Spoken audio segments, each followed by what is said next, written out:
دوستو عزیزوں عقل سمجھ سے کام لو. یہ پورا مجمع عزم کرے، اس کا عزم کرے، فیصلہ کرے آج اس مجلس میں کہ ہم پر کوئی مسئلہ آئے گا ہم سب سے پہلے مسیح کی طرف جائیں گے. چلے جاؤ 2 رکعت نماز پڑھ لو، اللہ سے کہو اے اللہ یہ مسئلہ ہے. فرماتے تھے ان پر کوئی مسئلہ پیش آئے گا، اگر ایمان ہوگا ان کے دل میں، اگر ایمان دل میں ہے تو یہ روزہ رکھ کر مسجد میں آگر پڑ جائیں گے، اے اللہ تو یہ مسئلہ حل کر دے، میں روزے سے ہوں جب تک یہ مسئلہ تو حل نہ کر دے.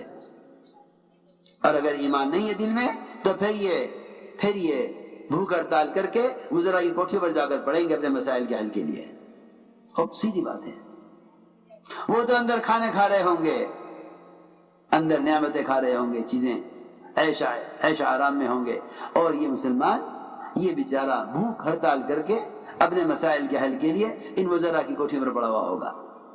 اللہ تعالیٰ نے انہیں ساری دنیا کے حکام سے، ساری دنیا کے وزراء سے، ساری دنیا کے مالداروں سے ہٹا کر یہ کہا تھا کہ میرے دروازے پر آ جاؤ.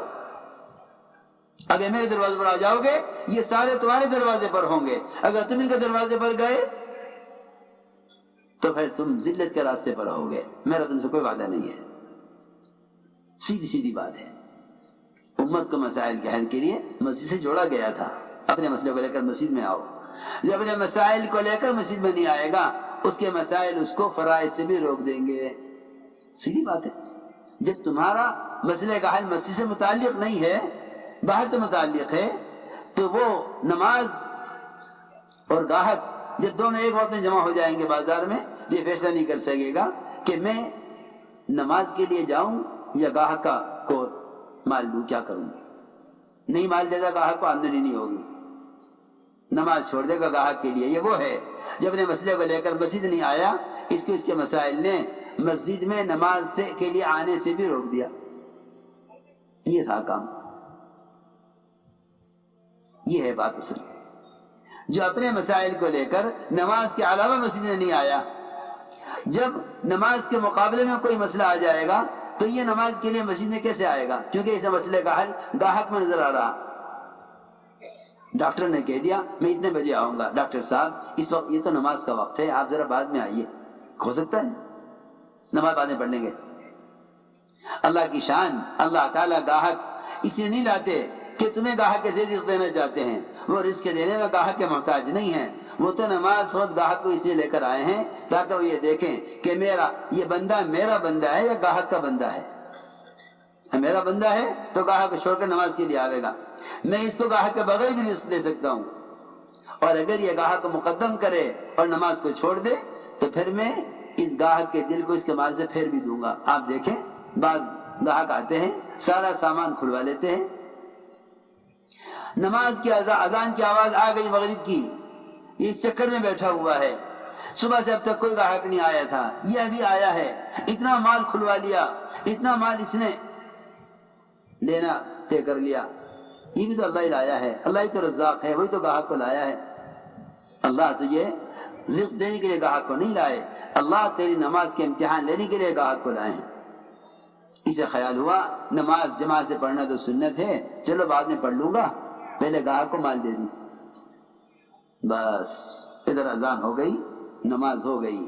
یہ کپڑا ناپنے میں لگا رہا. جیسے ہی اللہ نے دیکھ لیا کہ اس نے نماز کو ضائع کیا ہے میرے لیے، اس نے میرے حق کو ضائع کیا ہے، اس نے نماز کو ضائع کیا کپڑے کے لیے اور میرے حق کو ضائع کیا، اللہ تعالی نے اس کے دل کو اس تاجر کے مال سے پھیر دیا. سارا کپڑا کھلوا کے کہنے لگا میں کچھ سمجھ میں نہیں آ رہا. بھائی لے لو، آپ نے کھلوایا کپڑا. نہیں جی نہیں، مجھے نہیں چاہیے. ہاں دیکھ لو کتنے تمہیں تاجر ہوں گے. سارا مال کھلوا لیا، لینے کو تیار. اللہ نے نماز کے ضائع کرنی، کس لیے کہ یاد رکھے میری بات، سب سے بڑی بد دعا جو لگتی ہے اسباب کو وہ نماز کی لگتی ہے. سب سے بڑی بد دعا، سب سے بڑی بد دعا جو اسباب کو لگتی ہے. اس زمانے میں مسلمانوں کے اسباب کو جتنے نقصانات اسباب میں مسلمانوں کے ہیں اس میں سب سے بڑا دخل نماز کے ضائع ہونے کو ہے. یہ نماز کو ضائع کرتے ہیں اسباب کے لیے، پھر نماز بد دعا کرتی ہے اے اللہ جس طرح اس نے مجھے ضائع کیا ہے تو اس کو اسی طرح برباد کر دے. سب سے زیادہ اسباب کا نقصان وہ نماز کی بد دعا سے ہے جو براہ راست اسباب کو لگتی ہے، کیونکہ اسباب کیے لوگ نماز کو ضائع کرتے ہیں. لوگ نماز ضائع کرتے ہیں اسباب کے لیے. دنیا دار الاسباب ہے، دنیا دار الاسباب ہے. ایسے اتنا بولتے ہیں، کبھی کوئی یہ بھی کہہ دے کہ دنیا دار الاعمال ہے، مرنے کے بعد تو کوئی عمل ہے نہیں.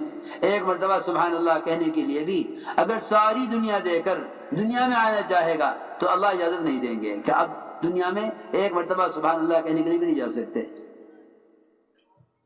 ایسی بے عقلی کی سوچ ہے کہ دنیا دار الاسباب ہے اور اعمال آخرت کے لیے. آخرت میں تو کوئی عمل ہے ہی نہیں، دنیا ہی دار الاعمال ہے، دنیا ہی دار الاعمال ہے. میں اس لیے عرض کر رہا کہ اپنے آپ کو اس کا عادی بناؤ کہ کوئی مسئلہ پیش آئے سب سے پہلے قدم اٹھاؤ مسیح کی طرف، پہلے اللہ سے کہیں دیکھو تو صحیح کیسی عجیب بات ہے. جب کوئی مسئلہ پیش آئے تو وہیں دعا مانگ لی، دعا مانگ کے چلے گئے وزیر کے پاس کہ وزیر کے گھر جانا پڑے گا اس کام کے لیے. بیماری آئی وہیں دعا مانگ لی کہ چلو ڈاکٹر کے پاس. سوال اس بات کا ہے کہ جب تم مسئلے کے حل کے لیے وزیر کے گھر جا رہے تو اللہ کے گھر کیوں نہیں آئے؟ پہلے اللہ کے گھر آتے نا. آپ سوچئے ایک وزیر آپ سے یہ کہے تیرا کوئی مسئلہ ہو تو مجھ سے کہنا، اب کوئی مسئلہ پیش آ گیا اور آپ پہلے چلے گئے کسی فقیر کے پاس اور وزیر دیکھ رہا کہ اس فقیر کے پاس گیا ہے یہ اپنے مسئلے کو لے کر. وزیر دیکھ رہا، پہلے جب فقیر سے مسئلہ حل نہ ہوا تو پھر آپ وزیر کے پاس گئے.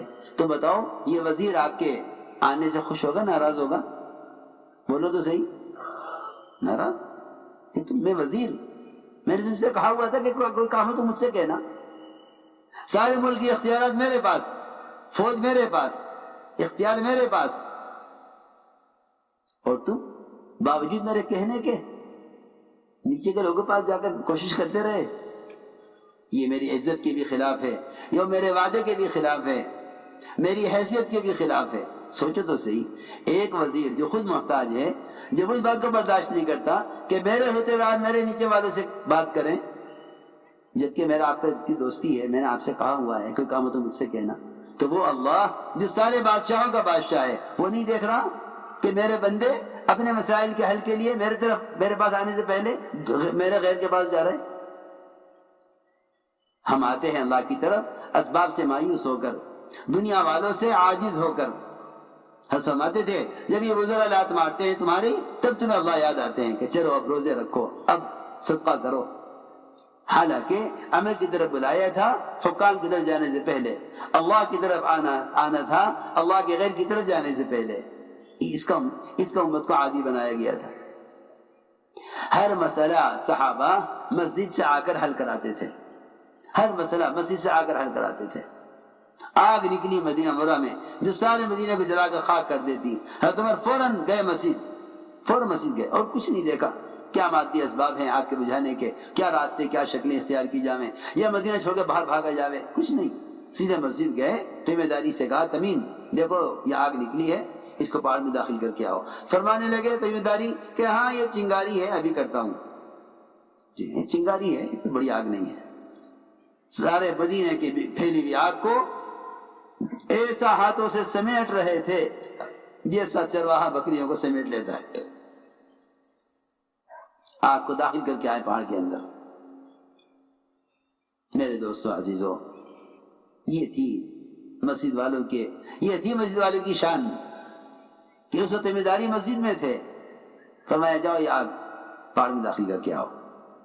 ادھر سے خط آیا کہ دریائے نیل بہتا نہیں جب تک ایک لڑکی کو مزین کر کے جوان اس میں ڈالا نہ جائے.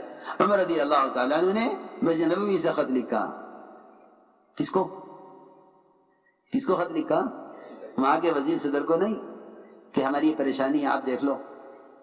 براہ راست دریائے نیل کو خط لکھا، کہا یہ خط دریائے نیل کو دو. تم اگر مسجد والے بن جاؤ تو کائنات کا نظام تم اپنی مرضی کے مطابق چلاؤ گے. بھیا میں تمہیں یقین سے کہہ رہا. تم سوچو گے یہ کیا بات, یہ یقینی بات ہے. اللہ دیکھ رہے میرے گھر میں بیٹھ کر چاہتا ہے میں وہ کروں گا جو یہ چاہے گا.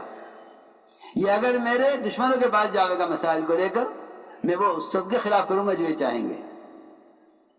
حدیث کا مفہوم ہے کہ بندہ اگر اللہ کے غیر سے امید کرتا ہے تو اللہ اسے اپنے غیر کے حوالے کر دیتے ہیں, اور اگر یہ اللہ کے غیر سے امید نہ کرے تو اللہ اس کو اپنے غیر کے حوالے نہیں کریں گے. اور اگر یہ میرے غیر سے ڈرے گا تو میں اپنے غیر کو اس پر مسلط کر دوں گا.